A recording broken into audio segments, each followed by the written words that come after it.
আসসালামু আলাইকুম। আমি তো ভালোবাসি তোকে পর্ব ৩, লেখনীতে সালমা চৌধুরী, ভয়েসে আমি মাম্পি চৌধুরী। কোনো এক আশঙ্কায় আবিরের মাথায় চিনচিন ব্যথা অনুভূত হয়। ভীতিতে রুদ্ধ হয় তার শ্বাস। বারান্দায় দাঁড়িয়ে আনমনে কি যেন ভেবে যাচ্ছে আবির। দূরে ওই চাঁদটার দিকে তাকিয়ে আছে, চক্ষু যুগল এক মুহূর্তের জন্য সরছে না, পল্লবও পড়ছে না একটিবার। তার দুর্বোধ্য দৃষ্টি হঠাৎ কারো অস্তিত্ব বুঝতে পেরে সাবলীল ভঙ্গিতে নড়ে চড়ে দাঁড়ায়, দৃষ্টি সরিয়ে নেয় চাঁদ থেকে, ঘাড় ঘুরিয়ে দেখে নেয় মানুষটাকে। তারপর ধীরস্থির কণ্ঠে জানতে চায়, কিছু হয়েছে? তানভীর সরল মনে বলে, বড় আব্বু বুঝতে পেরে গেছে তুমি মারপিট করেছ, তাই তোমাকে সাবধান করতে বলেছে, যেন মারপিট আর রাজনীতিতে না জড়াও। আর কিছু?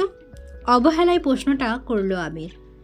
না, তেমন কিছু না, ব্যবসায় হাল ধরতে বলল। তানভীর উত্তর দিল। আবির, আচ্ছা ঠিক আছে, আর কিছু বলবি? তানভীর, ভাইয়া মাথা ঠান্ডা করো, তুমি বাদ দাও প্লিজ। আমি তোমাকে শুধু জানিয়েছিলাম বিষয়টা। তুমি যে এভাবে দেশে চলে আসবে আর এইভাবে ঝামেলা হবে, এটা আমি ভাবতে পারিনি। বুঝতে পারলে আমি আগেই ব্যাপারটা সলভ করে ফেলতাম।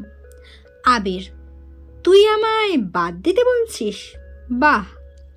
তানবীর, আমি ওইভাবে কিছু বলিনি ভাইয়া, যা হবার তো হয়েছে।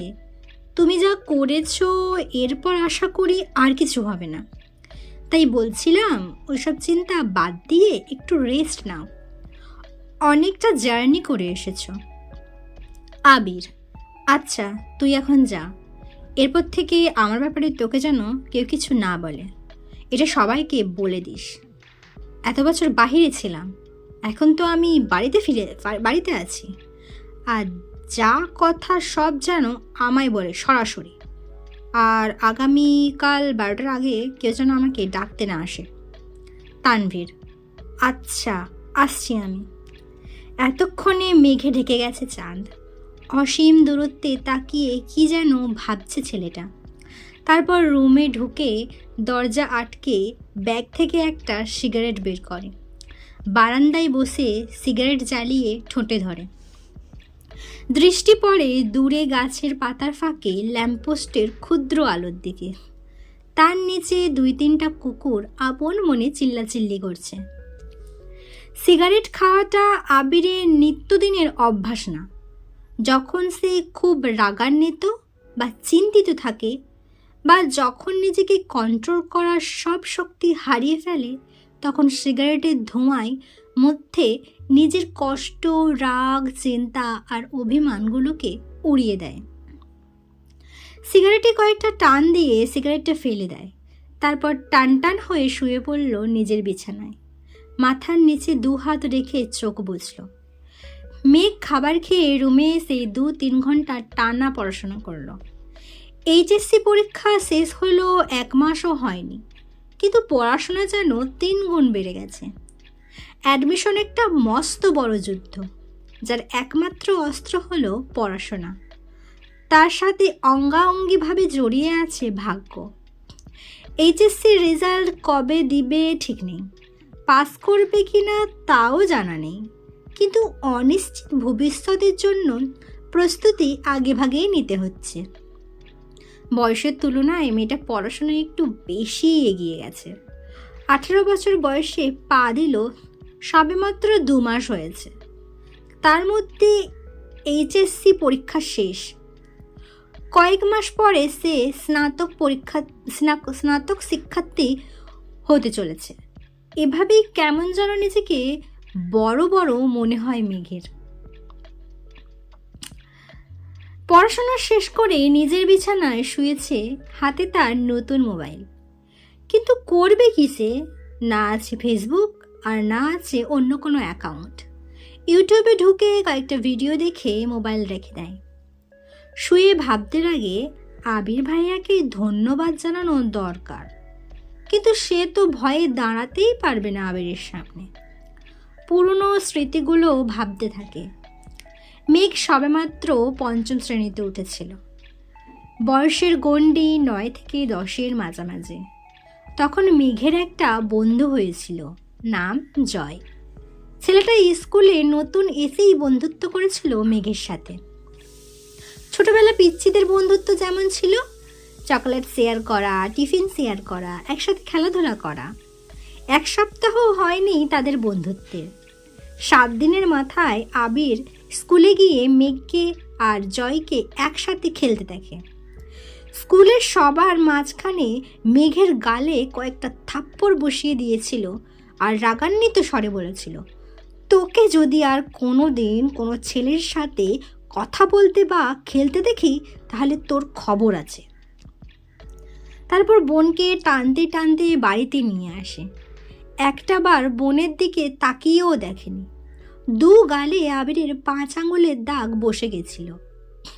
সেই যে থাপ্পড় খেয়েছিল মেঘ, 1 সপ্তাহ জ্বরে পড়েছিল। মেঘ ছোটবেলা থেকেই খুব অভিমানী ছিল। ছোট্ট মেয়েটা এই থাপ্পড়ের ভয়ে আর আতঙ্কে আর কখনো আবিরের দিকে চোখ তুলে তাকায়নি। কথা বলা তো দূরের বিষয়, আবির বাসায় থাকাকালীন রুম থেকে বেরই হয়নি মেঘবালিকা। আবিরও কখনো খোঁজ নেয়নি মেয়েটার। ছোট্ট মেঘের মনে তখনই জন্ম নেয় আবির ভাইয়ের প্রতি অভিমান, সীমাহীন অভিযোগ, কষ্ট আর বৃতৃষ্ণা। 2 বছর পর দেশ ছাড়ে আবির। এই সময়ের মাঝে মেঘ আবিরের সাথে এক টেবিলে খেতেও বসতো না। আবিরকে দেখলেই যেন ছুটে পালাতো মেঘ। আবির বিদেশ চলে যাওয়ার পর মেঘ আবিরের ভয় থেকে নিজেকে সাবলীল করে আপন মনে রাজত্ব করতে থাকে খান বাড়িতে। আবিরের পাশের রুমটাই তার দখলে চলে আসে। আবির থাকলে হয়তো কখনোই সেই রুমে আসতো না। বিদেশ যাওয়ার পর আবির সবার সাথে ভিডিও কলে কথা বলেছে, কিন্তু কথা হয়নি মেঘের সাথে। 2-1 বার মেঘের কথা জিজ্ঞেস করেছিল ঠিকই, কিন্তু মেঘ আতঙ্কে কথা বলতেই চায়নি। এরপর থেকে আবিরও কখনো মেঘের কথা জিজ্ঞেস করেনি। এত বছর পর ভাই বাড়ি এসেছেন, এখনো দেখা হয়নি তার সাথে। এর মধ্যে মারপিট করে ফেলেছেন। ছোটবেলায় অনুভূতি প্রকাশ না করতে পারলেও আজ আবিরের কর্মকাণ্ডের কথা শুনে মেঘের মনে একটা নামই ঘুরপাক খাচ্ছে, সেটা হলো হিটলার। হিটলারের সাথে আবিরের কতটা মিল বা বেমিল তা বিবেচনা করার বিন্দু পরিমাণ ইচ্ছে নেই তার। মাথায় একটা চিন্তায় ঘুরছে, ধন্যবাদ জানানো উচিত, কিন্তু সে কি আদেও কথা বলতে পারবে হিটলারের সাথে? এসব ভাবতে ভাবতে ঘুমিয়ে পড়ল সে। ভোরবেলা থেকেই বাড়িতেই রান্নার ধুম পড়ে যায়। 3 ভাই সকাল সকাল খেয়ে অফিসে চলে যায়। মিম আর আদিও স্কুলে চলে যায়। মেঘ ঘুম থেকে উঠে 8টায়। রাত জাগার কারণে সকালে উঠতে পারে না সে। মাঝে মাঝে গোসল করে খেয়ে বের হয়, মাঝে মাঝে এমনিতেই চলে যায়। 10টা থেকে 2টা পর্যন্ত বাহিরে কোচিং, তারপর টিউশন শেষ করে বাড়ি ফিরে ফ্রেশ হয়ে খেয়ে একটু ঘুমায়। বিকেলে একটু হই হুল্লোড় করে, তারপর পড়াশোনা করে। এই তার বর্তমান জীবন। আজও তার ব্যতিক্রম হলো না। খেয়ে কোচিংয়ের উদ্দেশ্যে বেরিয়ে পড়েছে। বাসার গাড়ি তাকে নিয়ে আসে, আবার কল দিলে গিয়ে নিয়ে আসে। ঠিক 12টায় ঘর থেকে বের হয় আবির। ধীর গতিতে নিচে আসে। চিন্তিত মুখ দেখে মা মালিহা খান ভীতস্বরে ছেলেকে জিজ্ঞেস করেন, কিছু হয়েছে তোর বাবা? আবির মুখের ভারী ভাব বজায় রেখে উত্তর দিলেন, কিছু হয়নি, খেতে দাও। ছোটবেলার চাঞ্চল্যতার ছিটে ফোটাও নেই ছেলেটার মধ্যে। এটা ভেবেই বারবার হতাশ হচ্ছেন মালিহা খান। হঠাৎ চোখ পড়ে ছেলের হাতে ব্যান্ডেজের দিকে। হাতটাও ফুলে গেছে অনেকটা। আবির খাবার খাচ্ছে আর তার মা শান্তস্বরে ছেলেকে বোঝাচ্ছেন, এটা করো না, সেটা করো না। মনে হচ্ছে 5 বছরের শিশু সে। আগুন পানি চেনে না। যদিও বাবা মায়ের কাছে সন্তানরা সারা জীবন শিশুই থাকে। খাওয়া শেষে মায়ের থেকে বিদায় নিয়ে বেরিয়ে যায় আবির। মেঘ বাড়ি ফিরেছে 1 ঘন্টা হবে। সাওয়ার নিয়ে নিচে এসেছে খেতে। খাওয়া শেষ। তানভীর রুম থেকে ছুটে এসে জিজ্ঞেস করে, বড় আম্মু, ভাইয়া কোথায়? আতঙ্কে উঠলেন মালিহা খান। ও তো 2-3 ঘন্টা আগেই খেয়ে বের হয়েছে। কেন? ইস, মিস করে ফেললাম। মালিহা খান, কি হয়েছে বাবা? মেঘ নীরবে তাকিয়ে ভাই আর বড় আম্মুর কথোপকথন শুনছে আর বোঝার চেষ্টা করছে ঘটনাটা কি। তানভীর ভাইকে কল দিয়ে জিজ্ঞেস করে, কোথায় আছো? আবির কি যেন বলল, শোনা যায়নি। তানভীরের চোখে মুখে উত্তেজনা স্পষ্ট। বড় আম্মু, আম্মু, কাকিমণি, বাহিরে চলো। কেউ প্রশ্ন করার আগেই তানভীর ছুটে গেল বাহিরে। তার পিছন পিছন মিম, আদি, মা, কাকিমা সবাই দরজা পর্যন্ত গেল। সবার পিছনে মেঘও গেল সেখানে। এরই মধ্যে বাইকে বাড়ি ঢুকলো আবির। নীল রঙের চকচকে একটা সুন্দর বাইক, হেলমেটটাও নীল। হেলমেট খুলতে খুলতে তাকায় বাড়ির মানুষের দিকে। মেঘ অপলক দৃষ্টিতে তাকিয়ে আছে। সেই কবে দেখেছিল আবিরকে। সেই আবিরের সাথে এই আবিরের চেহারার কোনো মিল নেই। হেলমেট খোলাতে চুলগুলো এলোমেলো হয়ে গেছে আবিরের। চোখে সানগ্লাস, নেভি ব্লু রঙের শার্ট, কালো প্যান্টের সাথে ইন করে পড়েছে। হাতে কালো ফিতার একটা ঘড়ি, পায়ে জুতা। আপাদমস্তক দেখলো আবিরের। হৃদস্পন্দনের চারুপ্রকোষ্ঠ ছটফট করতে লাগলো মেঘের। আবিরের দিকে বিভর দৃষ্টিতে তাকিয়ে আছে সে। আবির বাড়ির সকলের উদ্দেশ্যে বলল, বাইকটা কিনেছি, কেমন হয়েছে? আবিরের কণ্ঠে মেঘের মনের গভীরে ধাক্কা খায়। এতে হুঁশ ফিরে তার। দাঁড়িয়ে থাকতে পারছে না সে। এক দৌড়ে নিজের রুমে ঢুকে দরজা আটকে শুয়ে পড়ে মেঘ। মেঘ আর আদি হই হুল্লোড় করছে। আবির ভাইয়ের কাছে আবদার করছে ওদের বাইকে নিয়ে ঘোরার জন্য। মালিহা খান ছেলের পানে তাকিয়ে প্রশ্ন করলেন, বাসায় 2-3টা গাড়ি থাকার পরও বাইক কেন কিনলে? আমার গাড়িতে চলাচল করতে ভালো লাগে না, অবলীলায় উত্তর দিল আবির। পিচ্ছিরা খুশি হতে পারলেন না মালিহা খান, হালিমা খান আর আকলিমা খান। কারণ এই বাড়িতে বাইক ব্যবহার নিষেধ করেছেন স্বয়ং আলী আহমেদ খান নিজেই। তিনি কোনো এক সময়ে বাইকে অ্যাক্সিডেন্ট করেছিলেন।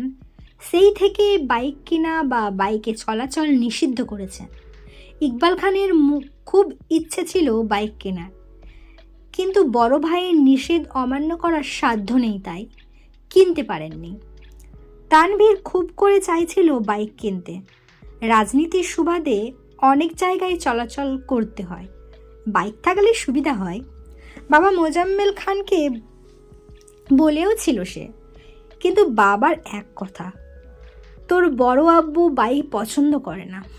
তোর দরকার পড়লে তুই একটা গাড়ি সব সময় ব্যবহার করিস, তারপরও বাইক কেনার নাম মুখে নিস না। আবির বাড়ি ফিরেছে 24 ঘন্টাও হবে হয়তো। এর মধ্যেই বাইক কিনে ফেলেছে। এর পরিণাম কি হবে তা ভেবেই ভয়ে আতঙ্কে আটকে যাচ্ছেন বাড়ির 3 বউ। অষ্টাদশীর হৃদয় কাঁদছে। কেমন জানি অস্থির লাগছে সবকিছু। পরিচ্ছন্ন নয়নে তাকিয়ে আছে রুমের জানলার দিকে। দৃষ্টি তার অসীম দূরত্বে। কি জানি কি ভাবল। কতক্ষণ হঠাৎ ঝলমলিয়ে উঠল মেঘ। সঙ্গে সঙ্গে চোয়াল শক্ত করে নিজেকে নিজে প্রশ্ন করল, বাই এনি চান্স আমি কি হিটলারের ওপর ক্রাশ খেয়েছি? সো এটাই ছিল আমি তো ভালোবাসি তোকে পর্ব 3। পরবর্তী পর্ব নিয়ে খুব তাড়াতাড়ি আসবো। আর আমি মাঝে মাঝে আটকে যাচ্ছি কারণ আপনাদেরকে শোনানো এটা আমার ফার্স্ট, কারণ আমি এর আগে এই গল্পটা পড়িনি। আমি আপনাদেরকেও শোনাচ্ছি আর আমি নিজেও পড়ছি, তো এতে আমার এক্সাইটমেন্ট ফিল হয়। সো কোথাও যদি আটকে যায় একটু মানিয়ে গুছিয়ে নেবেন। ভালো থাকবেন, সুস্থ থাকবেন, নিজের খেয়াল রাখবেন। আল্লাহ হাফিজ।